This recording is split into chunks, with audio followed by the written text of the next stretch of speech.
What happens when the climate suddenly turns against you and there's nowhere left to run? A sudden cold snap wipes out your crops, game disappears, food stores dwindle, and hunger sets in. As desperation grows, the rules begin to change. Do you wait and hope for relief, or do you take what you need no matter the cost? Around 700 years ago, long before modern climate change debates, the Earth slipped into a brief but brutal cooling period, now called the Little Ice Age. It brought colder summers and shorter growing seasons. It even triggered a devastating collapse of food systems across much of the Northern Hemisphere. And while that sounds like the start of a climate documentary, it also set the stage for something far more disturbing: a massacre. In the Great Plains of North America, archaeologists uncovered the human remains of this massacre. They were tossed into a mass grave with horrifying signs of violence. Known today as the Crow Creek Massacre, this tragedy is an early example of how environmental stress can push people to do unspeakable things.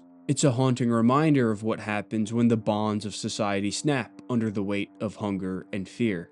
In the words of Alexander Solzhenitsyn, the line separating good and evil passes not through states, nor between classes, nor between political parties, but right through every human heart. Evidently, this is even true of prehistoric societies.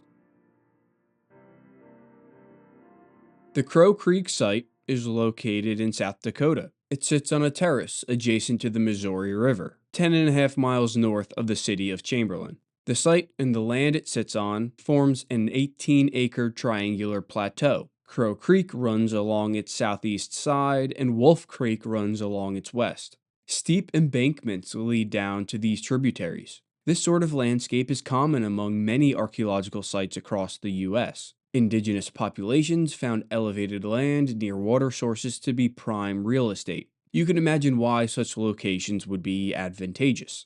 In the 1950s, salvage excavations to document sites threatened by rising waters revealed Crow Creek's archaeological remains.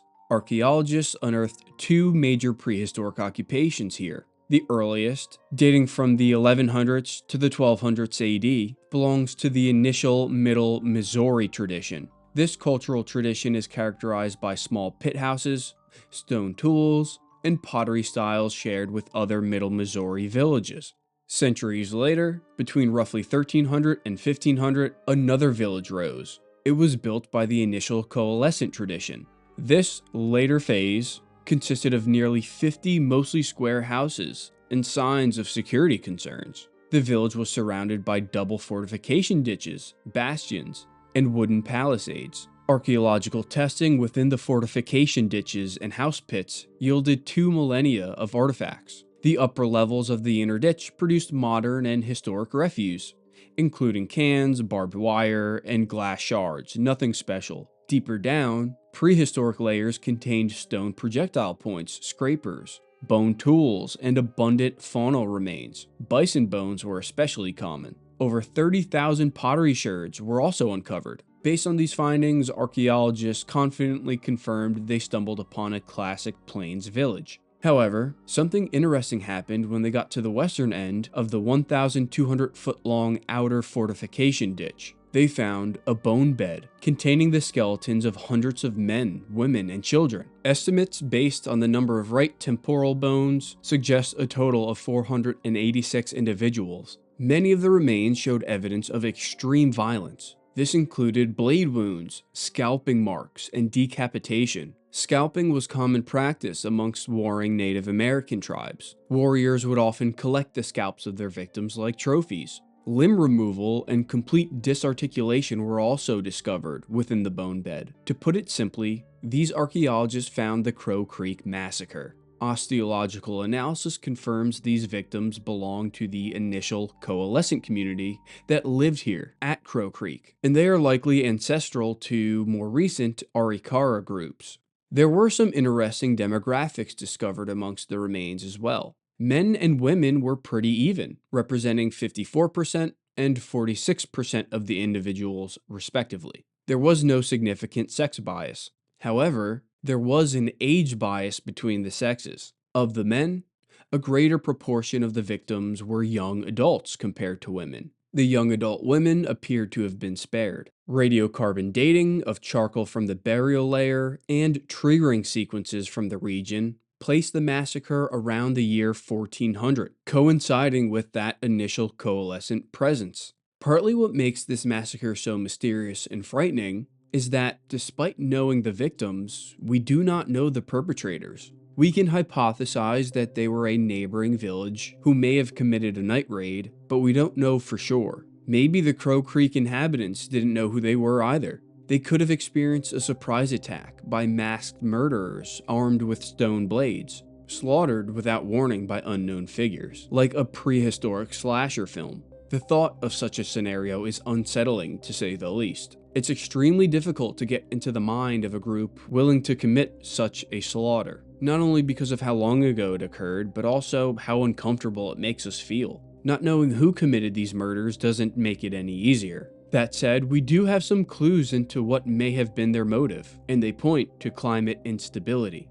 The Crow Creek Massacre occurred during the transition from one climate extreme to another. The first was the medieval warm period, and second was the Little Ice Age. The medieval warm period spanned from roughly 800 AD to 1350. It was characterized by extended intervals of higher temperatures and severe drought across much of the northern hemisphere. Tree ring records, lake-level reconstructions, and fire scar chronologies all point to two epic droughts punctuating this warm phase. One between 892 and 1112, and the other between 1209 and 1350. Temperatures peaked around 1150, exacerbating moisture deficits and triggering widespread environmental stress. In some areas, this resulted in more frequent and severe wildfires. In others, landscapes were reshaped in ways that affected river flows and agricultural productivity. For Native American societies, these climate shifts precipitated demographic crises. Hunter-gatherers and agricultural communities faced crop failures, depleted game, and dwindling water sources, leading to food shortages and increased competition. Archaeological evidence shows heightened interpersonal violence, breakdowns of long-distance exchange networks, regional abandonments, and population contractions. On the Colorado Plateau, fortified villages were constructed and later abandoned.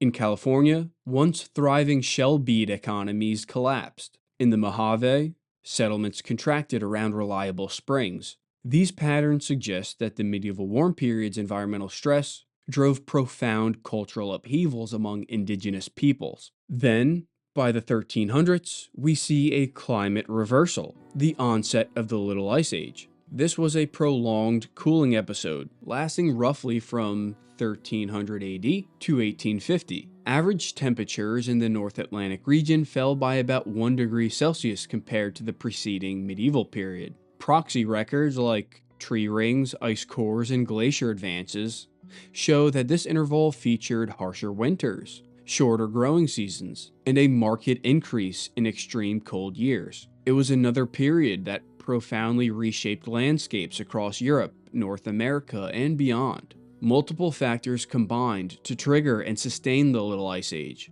First was an abrupt snowline depression starting in the 13th century. This means changes in temperature and precipitation lowered the altitude at which permanent snow and ice could accumulate. A series of large volcanic eruptions then injected sulfur-rich aerosols into the stratosphere. This reflected sunlight and caused further cooling of the Earth's surface. The Earth's global configuration at this time resulted in less solar activity. Most famously was the Maunder minimum between 1645 and 1715. When sunspot numbers plummeted and solar irradiance waned. These external forcings were amplified by shifts in ocean circulation, which reduced northward heat transport. Together, these mechanisms created a feedback loop of persistent cold, driving the centuries-long chill of the Little Ice Age. These dramatic fluctuations in climate, which especially affected the northern hemisphere, would have created food uncertainty among indigenous populations. Researchers Larry Zimmerman and Lawrence Bradley suggest that this was the main driver of the Crow Creek Massacre.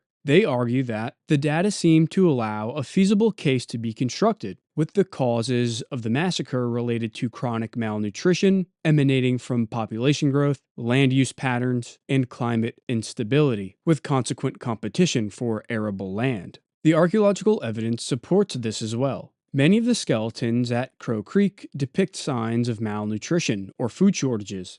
Growth lines in their long bones show they experienced repeated metabolic stress as children, and changes in their skull and eye sockets point to iron deficiency anemia. Thinned bone shafts and altered marrow spaces further suggest prolonged malnutrition. Around the wrists and other growth plates, researchers found surface markings characteristic of scurvy or vitamin C deficiency. Some skull x-rays even show hair-on-end signs and underdeveloped sinuses, both of which are linked to severe anemia. Taken together, these indicators demonstrate that the Crow Creek inhabitants lived in a state of marginal nutrition.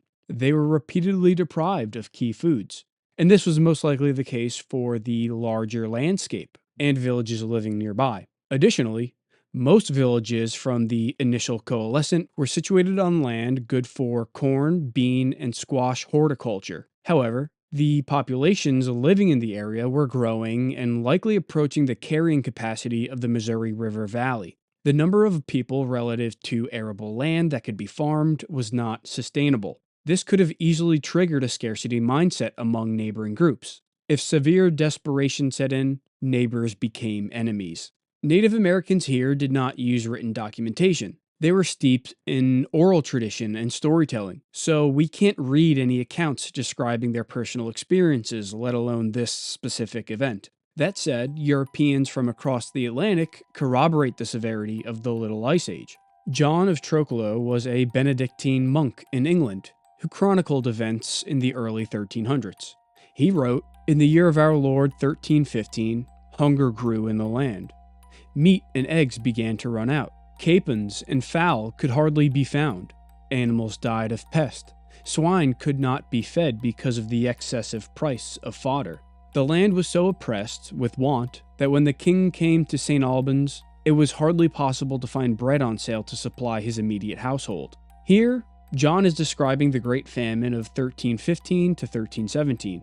Endless rains and cold struck Europe, wiping out harvests. It plunged much of the continent into chronic food shortages and soaring grain prices. Mortality rates spiked up to a quarter of the population in the hardest hit regions.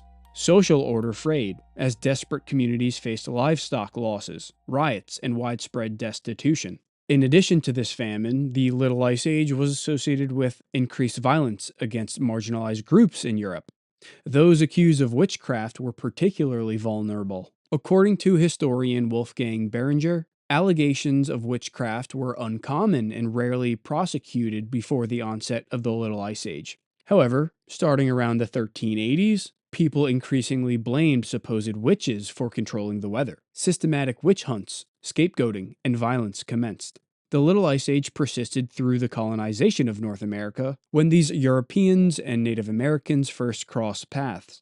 Harsh droughts and cold winters devastated both Native and European communities in early Virginia. Food shortages reduced indigenous populations and fueled tensions between tribes and colonists. At Roanoke, English settlers relied on local Algonquin groups for food, whose supplies were already depleting. This sparked violent conflict, the destruction of villages, and the death of a native chief. More than 100 years later, the American colonists were fighting for their independence under the same environmental pressures. The winters of the Revolutionary War were notoriously brutal. While George Washington and his army were positioned in New Jersey, he was in constant fear that British and Hessian forces would use the frozen-over Hudson River as a thoroughfare to attack. The same concern was present on the other side. All of this is to give us important context. While we lack written records from the indigenous people at Crow Creek, the environmental pressures they faced were likely no less severe than those described in European accounts of the same era. When climate tightens its grip, when crops fail, animals vanish, and snow arrives too soon, it tests the very structure of society. The Little Ice Age was not merely a period of colder winters. It was a centuries-long test of human resilience. In Europe, it sparked riots, famines, witch hunts, and wars. In North America, it eroded trade networks, sharpened intertribal tensions, and forced once stable communities into conflict over the most basic needs. And everywhere it touched, it reminds us of a hard truth. Humans are cooperative by nature, but when push comes to shove, we don't shy away from violence. We become territorial, suspicious, and capable of terrible things. The archaeological record doesn't capture the visceral fears or anxiety these people felt, but it does record fortification ditches, over 400 mutilated bodies left in a pit, and anatomical signs of nutritional stress. The Crow Creek Massacre wasn't just an isolated act of violence.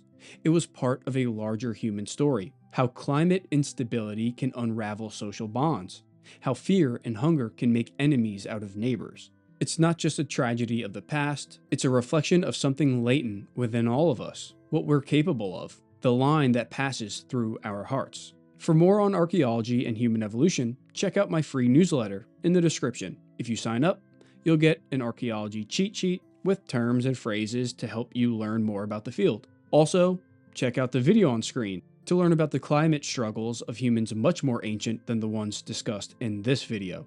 I'll see you over there.